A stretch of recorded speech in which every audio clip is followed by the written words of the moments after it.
नमस्ते बच्चों, मेरी पाठशाला में आपका स्वागत है। बच्चों, आज की पाठशाला में हम कक्षा दूसरी विषय खेले करे सीखे इसके अंतर्गत बच्चों आज हमारा भाग 2 क्षेत्र कपड़ा 2.1 वस्त्र निर्मिती संवाद। चलो हम संवाद पढ़ते हैं। दादी कपास साफ कर रही है। आर्या, श्वेता, शुभम और संकेत आते हैं। ये इधर देखो चित्र बच्चों, ये दादी माँ है। ये दादी माँ क्या कर रही है? दादी माँ इस कपास को साफ कर रही है। तभी आर्या, श्वेता, शुभम, सारे बच्चे, संकेत, सारे बच्चे वहां पर आते हैं। ये देखो चित्र में दिखाई दे रहे हैं ना। चलो आगे देखते हैं। दादी कपास साफ कर रही है। आर्या, श्वेता, शुभम और संकेत आते हैं। श्वेता, अब देखो बच्चों, श्वेता क्या कह रही है? दादी, आप यह क्या कर रही हो? श्वेता पूछती है कि दादी आप क्या कर रहे हो? हमें कहानी सुनाइए ना। श्वेता बोलती है कि दादी आप क्या कर रही हो? हमें कहानी सुनाइए ना। दादी, अब दादी क्या बोल रही है सुनो। अगर तुम मुझे कपास स्वच्छ करने के लिए मदद करोगे तभी मैं तुम्हें कहानी सुनाऊंगी। तो दादी बोल रही है, अगर आप लोग कपास को साफ करने के लिए, स्वच्छ मतलब साफ करने के लिए आप लोग मेरी मदद करोगे तभी मैं तुम लोगों को कहानी सुनाऊंगी। दादी माँ बोल रही है कि अगर आप लोग कपास को साफ करने में मेरी मदद करोगे तो मैं तुम्हें कहानी सुनाऊंगी। अब बच्चे क्या बोल रहे हैं? हाँ, क्या करना है? सब बच्चे बोल रहे हैं हाँ, बताइए क्या करना है। अब दादी माँ बोल रही है, सुनिए बच्चों। इस कपास में जो बीज, तीलियां, सूखे पत्ते हैं उन्हें अलग करना है। यह लो कपास। बच्चे कपास लेकर उसे साफ करते हैं। दादी माँ क्या बोलती है? ये जो कपास है इसमें तीलियां हैं, बहुत सारे सूखे पत्ते हैं, उन्हें अलग करना है। ये लो कपास। और दादी माँ उन्हें कपास दे देती है। बच्चे कपास को लेकर उसे साफ करते हैं। अब दादी माँ क्या कहती है सुनो। दादी माँ बोलती है, शाबाश बच्चों, चलो अब मैं तुम्हें एक सुंदर कहानी सुनाती हूँ। जब बच्चे कपास साफ कर लेते हैं तो दादी माँ बोलती है, शाबाश बच्चों, चलो अब मैं तुम लोगों को एक सुंदर कहानी सुनाती हूँ। अब दादी माँ इन बच्चों को कहानी सुनाने जा रही है। ठीक है बच्चों, तो चलो हम देखते हैं कि दादी माँ कौन सी कहानी सुनाती है। कथा कथन, कहानी प्रस्तुतिकरण। अब कहानी सुनो बच्चों। एक जंगल में विविध प्राणी रहते थे।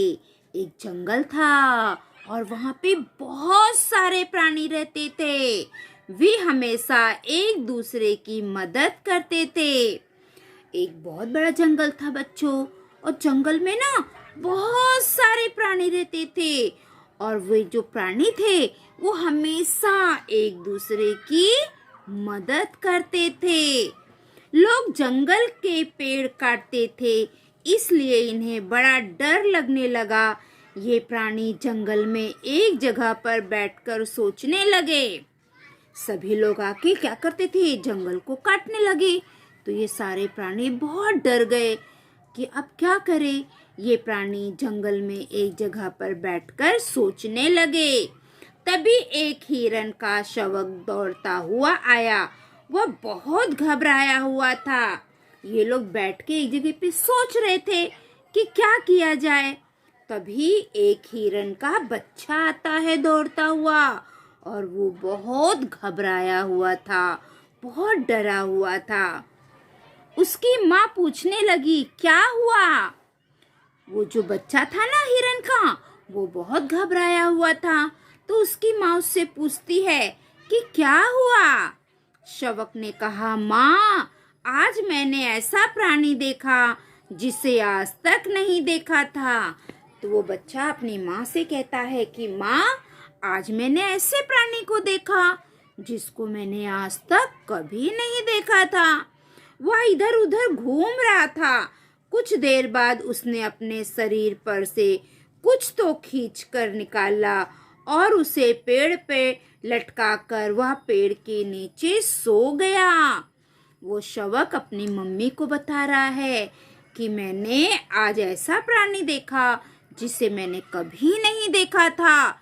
वो पहले इधर उधर घूम रहा था, फिर कुछ देर के बाद उसने अपने शरीर से कुछ तो खींच कर निकाला और उसे पेड़ पर लटका कर वह पेड़ के नीचे सो गया। ये सुनकर बंदर ने कहा, अरे यह प्राणी तो मनुष्य है। बंदर जैसे ये बात सुनता है तो बंदर बोलता है, अरे ये जो प्राणी का नाम बता रहे हैं ना, ये प्राणी मनुष्य है। वह बहुत होशियार है। मनुष्य कपास की फसल उगाता है। तो बंदर बताता है कि जिस प्राणी को तुमने देखा है वो मनुष्य है। वो मनुष्य जो होते हैं वो बहुत होशियार होते हैं, बहुत बुद्धिमान होते हैं। मनुष्य कपास की फसल उगाता है। बंदर बता रहा है कि ये जो मनुष्य है ये बहुत होशियार है और ये कपास की फसल उगाता है, उसकी देखभाल करता है, कपास से सूत निकालता है, उससे कपड़ा बनाकर शरीर पर पहनता है। बंदर सभी लोगों को बता रहा है कि ये जो मनुष्य है ना, ये बहुत होशियार है। ये कपास की फसल उगाता है और फिर उसकी देखभाल करता है और उस कपास से सूत निकालता है और उससे कपड़ा बनाकर शरीर पर पहनता है। सर्दी, हवा और बारिश से अपनी रक्षा करता है और वो क्या करता है, कपास से कपड़ा बनाता है और अपने शरीर पर पहनता है और सर्दी, हवा और बारिश से अपने शरीर की रक्षा करता है। ये किसने बताया? बंदर ने बताया है। तो ये देखो बच्चों, यहाँ पे सभी लोग बैठ के आपस में बातें कर रहे थे, है ना। फिर बंदर सबको ये बात बताता है कि जो मनुष्य है वो बहुत होशियार है। वो कपास उगाता है, उसकी देखभाल करता है, फिर कपास से सूत निकालता है और सूत निकालने के बाद वो क्या करता है, उससे कपड़ा बनाकर शरीर पर पहनता है, जिससे वो सर्दी, हवा, बारिश में अपनी रक्षा कर सके। तो अब बच्चों चलो हम आगे देखते हैं। ये कहानी कैसे लगी बच्चों आपको? बहुत अच्छी कहानी है ना। अब आगे देखते हैं। अब एक गाना है बच्चों, अब हम गाना गाएंगे, ठीक है। माँ की साड़ी लाल लाल, प्यार से पोंछती मुन्ने का गाल। माँ की साड़ी लाल लाल, प्यार से पोंछती मुन्ने का गाल। गीली कुर्ती निकाल लेती, गमछे से शरीर पोंछ लेती। गीली कुर्ती निकाल लेती, गमछे से शरीर पोंछ लेती। दादी की साड़ी कितनी नरम, गुदड़ी बनाकर सोएंगे हम। दादी की साड़ी कितनी नरम, गुदड़ी बनाकर सोएंगे हम। सुंदर फ्रॉकें दीदी पहनती, गणवेश पहनकर स्कूल में जाती। सुंदर फ्रॉकें दीदी पहनती, गणवेश पहनकर स्कूल में जाती।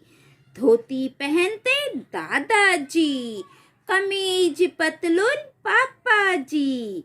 धोती पहनते दादाजी, कमीज पतलून पापा जी। भैया का कुर्ता नया नया, मुझे भी चाहिए वैसा कुर्ता नया। भैया का कुर्ता नया नया, मुझे भी चाहिए वैसा कुर्ता नया।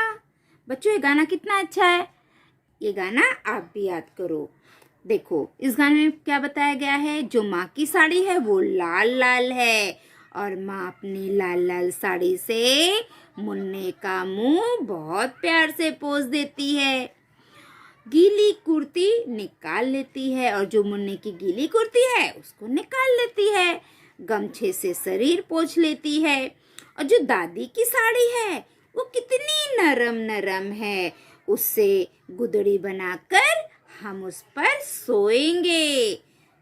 सुंदर फ्रॉकें दीदी पहनती, जो दीदी है वो कितनी सुंदर सुंदर फ्रॉकें पहनती है और गणवेश पहनकर स्कूल में जाती। धोती पहनते दादाजी, दादाजी क्या पहनते हैं? धोती। और पापा जी पतलून पहनते हैं, कमीज पहनते हैं। भैया का कुर्ता नया नया, मुझे भी चाहिए वैसा कुर्ता नया। जैसे भैया का कुर्ता नया नया है, वैसे मुझे भी नया नया कुर्ता चाहिए। बच्चों ये गाना बहुत अच्छा है, आप इस गाने को याद करिए। अब आपको बच्चों एक कृति करना है। क्या करना है? कृति करना है। चित्र बनाओ। कृति में क्या करना है? चित्र बनाना है। कौन सा चित्र बनाना है? तो देखो, कमीज का चित्र बनाना है। पैंट को पतलून भी कहते हैं, तो पैंट का चित्र बनाना है और फ्रॉक का चित्र। तो ये देखो बच्चों, ये कमीज का चित्र है, आपको ये चित्र बनाना है। फिर ये पैंट का चित्र बनाना है। फिर ये फ्रॉक का चित्र आपको यहाँ पर बनाना है। आप ये तीनों चित्र, पतलून, कमीज, पतलून, फ्रॉक, ये तीनों चित्र आपको बनाना है और उसमें रंग भरना है। ठीक है बच्चों? और ये गाने को आप गाइए। ठीक है? तो बच्चों, जो हमारी आज की पाठशाला है वो यहीं पे समाप्त होती है। अगली पाठशाला में हम कल फिर मिलेंगे। अगर आप मेरे पाठशाला में नए हैं तो मेरे पाठशाला को लाइक करिए, सब्सक्राइब करिए, कमेंट करिए और अपने दोस्तों में ज़्यादा से ज़्यादा शेयर करिए, ताकि मेरी पाठशाला का लाभ सभी बच्चे ले सके। अगर आप मेरे पाठशाला देखते हैं और आपने अभी तक सब्सक्राइब नहीं किया है, तो सबसे पहले आप मेरे पाठशाला को सब्सक्राइब कर लीजिए, घंटी का चित्र ऑन कर दीजिए, ताकि मैं जो भी वीडियो डालूँ वो सबसे पहले आपको मिले और आप सभी बच्चे अपनी पढ़ाई अच्छे से कर सके। ठीक है बच्चों? तो अगली पाठशाला में हम कल फिर मिलेंगे। तब तक के लिए बाय बाय बच्चों।